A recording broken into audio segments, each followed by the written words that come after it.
Hey guys, Jeffries here, and welcome to Jeffries Plays FIFA 15.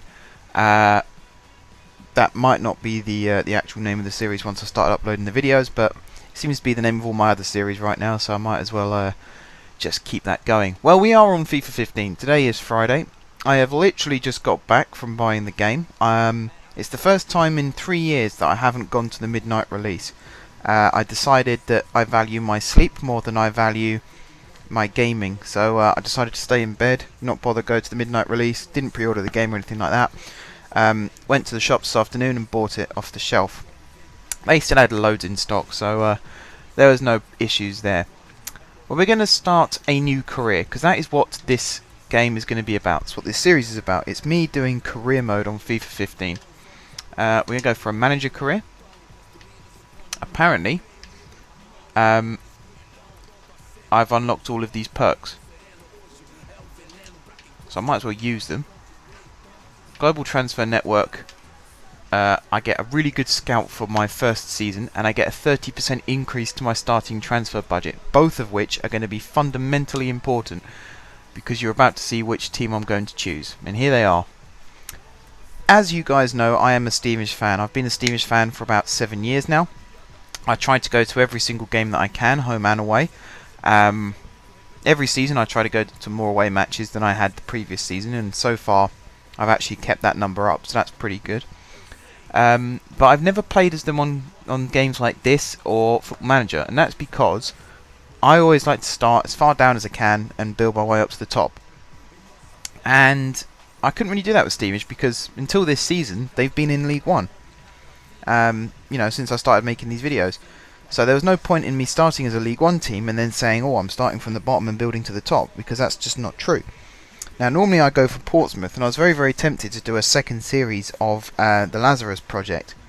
And maybe in the future, if it's requested, I might go back to that series, but on FIFA 15, obviously, because Portsmouth is still in League 2. But today I have decided that we are going to go for Stevenage, because they're in League 2. We're building up from the bottom. Stevenage themselves in real life are in a state of rebuilding and trying to aim high again. So we're going to go for Stevenage. Half length, we're going to have 5 minutes. Now the stadium. What's the capacity of this one? 12,000. I want a small English stadium. So I've probably gone the wrong way for that. Union Park.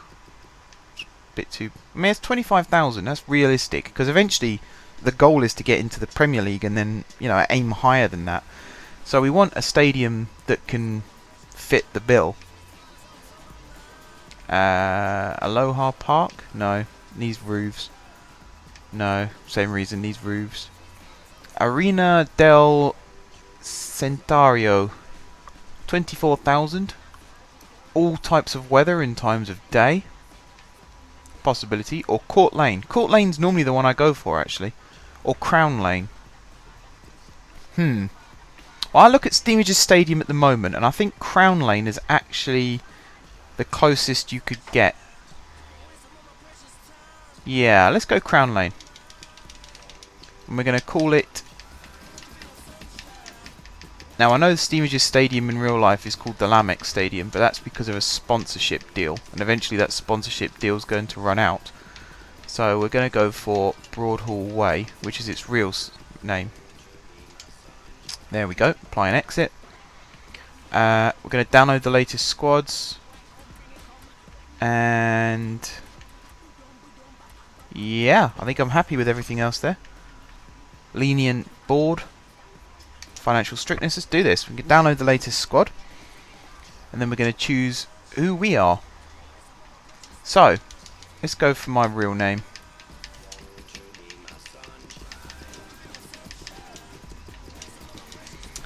I was going to say something about Stevenage, but basically my feelings on Stevenage at the moment are I was really, really disappointed that we got relegated. I thought we could have stayed up. We had a decent enough squad to stay up.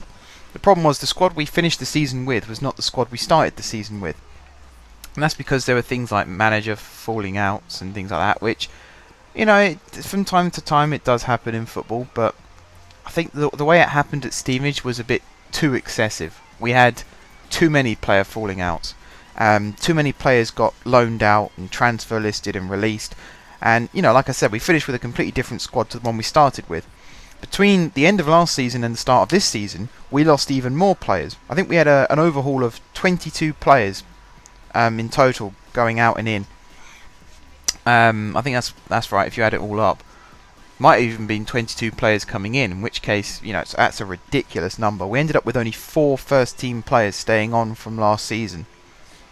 I think it was 4 or 5, maybe even 6. But I mean, even when you've been relegated, to have only that number of players staying on, it's quite a loss. It is quite a loss. So this season was always going to be difficult. We're actually doing okay in terms of results. We had a really good win against Wimbledon, and I was actually at that game. I went there with some friends of mine. It was a good game. We also beat Shrewsbury in recent weeks. We got a draw at Plymouth, and we beat someone else, and I really can't remember who it was right now, which is quite embarrassing. But you know, Stevenage had a good start. They're 15th in League 2 at the moment. Good mid-table position, and we're going to be pushing up higher now. We've got a really good team, who I'm about to show you guys.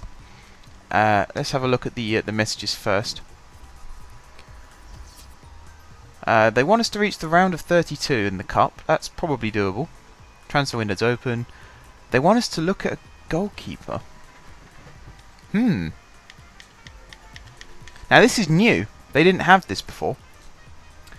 They want us to look at goalkeepers, and they've actually got scout reports that we can already look at. And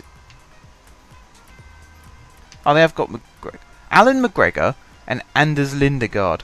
2 goalkeepers I would not say would want to come to Stevenage. So I don't think we'll be pursuing. I don't think we're pursuing any of these. Tom Adeyemi is a key player at Cardiff. Tom Kearney's a key player at Blackburn.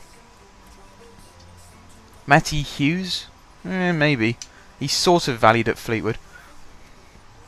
Right, we have. Oh, hang on, I was reading that.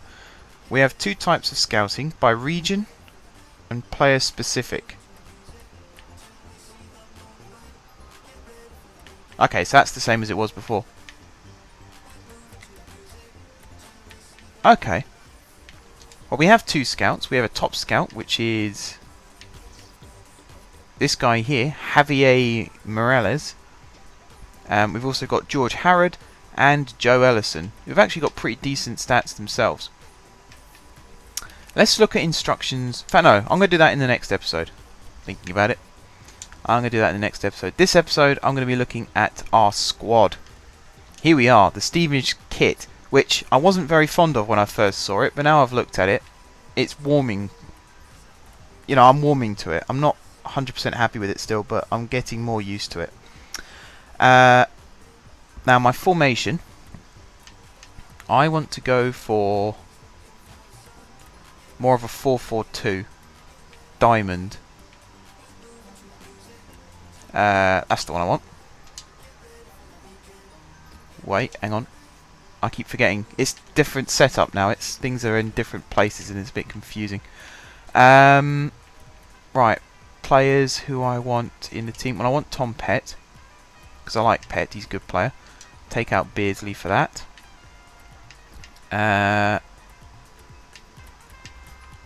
I'm a little bit disappointed with the versatility in our team this season. It's lacking. I think it's the nice way of saying it. I'll definitely be looking at other players I could be bringing in the transfer window. So I don't think Dean Wells is rated 58, for example. I think he's rated a lot higher than that. There's Bezant. See, again, Bezant, I think he's a better keeper than what he's been rated as. Right, substitutions. We're going to go Zola at that end. And Calcutt. There. And then Parrott and Walton. But I'm going to take out Walton. I'm going to put Deacon there. And then, well, in real life, Harry Worley is injured at the moment. But because he's fit on here, I'm going to put him in. I might even put him in. No, I won't actually. I won't. That's basically what my lineup's going to be. The only change I would make to that is maybe put Zola up top as well. There's a couple of players missing off here. We got a striker called Cameron Lancaster, who doesn't appear to be on here. So I wonder where he's gone. That's a strange one. He actually scored on his debut against Wimbledon as well, so it's a bit of a shame that he doesn't seem to be on here. Right guys, we are 10 minutes in. I'm going to try and make this episode probably about 15 minutes, thinking about it. Perhaps 15 minutes, maybe. I don't know, we'll have a look, Right, captain. I'm happy with Ronnie Henry as captain. He used to be Stevenage captain back in the day. He was the first player to lift a trophy at the new Wembley Stadium when he was Stevenage captain. A little bit of trivia for those guys who don't know that out there. Stevenage were the first team to win a competitive final at the new Wembley Stadium, and I bet you didn't know that either. I bet you all thought it was Chelsea beating Manchester United in the FA Cup, but it was not. A few weeks earlier, Stevenage won the FA Trophy. Free kicks. I like this. This is new. You can choose who takes free kicks from different sides. That's very, very clever. Now here's where I could do with Walton in my team, because he's actually a free kick specialist. So let's go back into the squad. We'll take out Bond. We'll put in Walton. At least he's a free kick specialist in real life. He's taken our free kicks and he's scored a few of them. Yeah, he's got good free kick accuracy. Yeah, we'll have Walton on both sides. Long free kick. We'll have Walton again. Penalties. We'll have... I can't even remember who's taking Stevenage's penalties at the moment. I don't think we've... In fact, no, we did win one. I think it was Walton who took it. But his penalties is only 60 and Lee's is 61. So we're going to have Lee. And then corners. Left corner we're going to have Walton. Right corner. I suppose we're going to end up with Walton again. Walton seems to be our go-to guy for this. Right, now I haven't seen any of these, how these work. So you'll have to bear with me a second.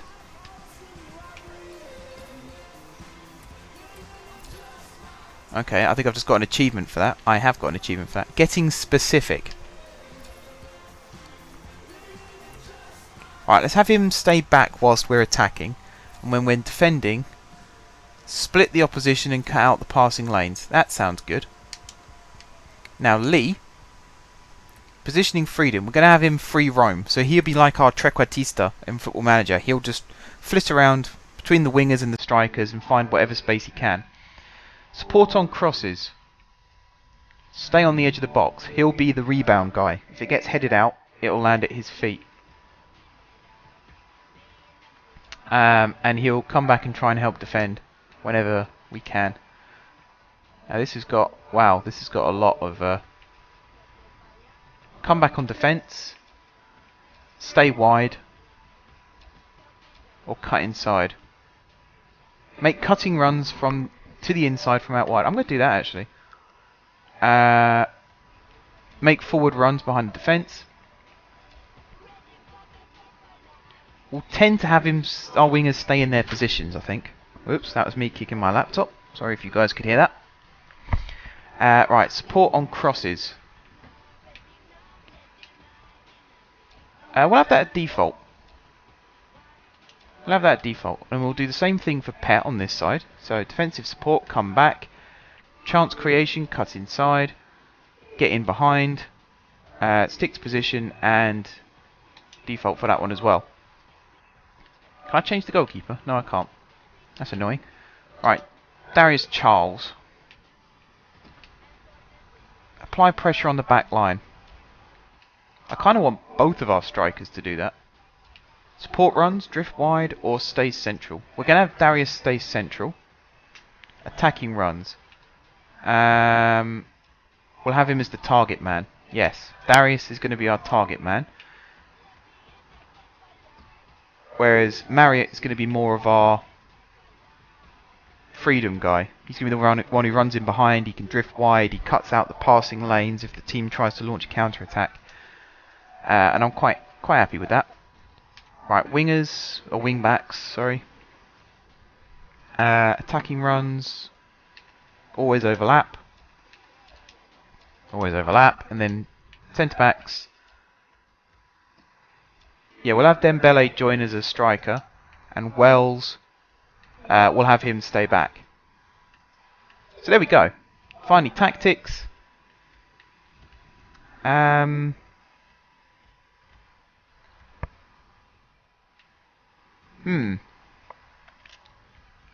think possession. And I'm going to save the changes to the team sheet. And that pretty much ends this episode, guys. So we've got our team sorted. What we're then going to do is go into the transfer window, the transfer section, and try and see which players we can sign. But we're going to leave that till the next episode. So until then, guys, thank you very much for watching. If you haven't subscribed to my channel, be sure to click the subscribe button. If you have already subscribed to my channel, thank you guys for your continued support. Don't forget to leave this video a like if you enjoyed watching. And until next time, I will see you soon.